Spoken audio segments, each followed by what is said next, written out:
এক দফা দাবি শিক্ষার্থীদের কাল থেকে অসহযোগ আন্দোলন, সরকার পদত্যাগের এক দফা দাবি ঘোষণা করেছে বৈষম্যবিরোধী ছাত্র আন্দোলন।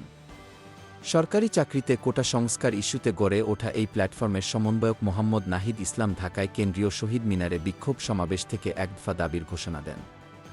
শহীদ মিনারে সমবেত ছাত্র জনতার উদ্দেশ্যে শনিবার ৩ আগস্ট বিকেল ৫:৩০টার দিকে বক্তব্য দেন নাহিদ। এর আগে জনসমুদ্রে পরিণত হয় কেন্দ্রীয় শহীদ মিনার এলাকা। স্লোগানে উত্তাল হয়ে ওঠে পুরো এলাকা। এক দফা দাবি পেশের পর তারা মিছিল নিয়ে শহীদ মিনার থেকে শাহবাগের দিকে যায়। মোহাম্মদ নাহিদ ইসলাম বলেন, প্রধানমন্ত্রী শেখ হাসিনা এবং তার মন্ত্রিসভাকে পদত্যাগ করতে হবে। আর এক মিনিটও এই সরকার থাকবে না।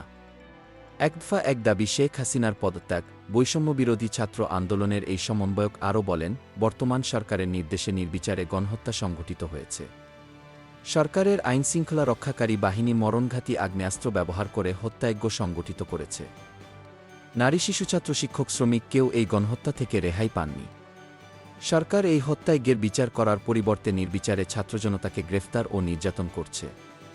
ছাত্র, শিক্ষক, শ্রমিক, মজুরসহ আপামর জনগণ মনে করছে এই সরকারের অধীনে নিরপেক্ষ বিচার ও তদন্ত সম্ভব নয়। তাই আমরা স্বৈরাচারী সরকারের পদত্যাগের এক দফা দাবি ঘোষণা করছি। সকলের নিকট গ্রহণযোগ্য ব্যক্তির নেতৃত্বে একটি গ্রহণযোগ্য ও অন্তর্ভুক্তিমূলক জাতীয় সরকার গঠনের দাবিও তুলে বৈষম্যবিরোধী ছাত্র আন্দোলন। Golam Mustafa, desk report, BE news, Dhaka.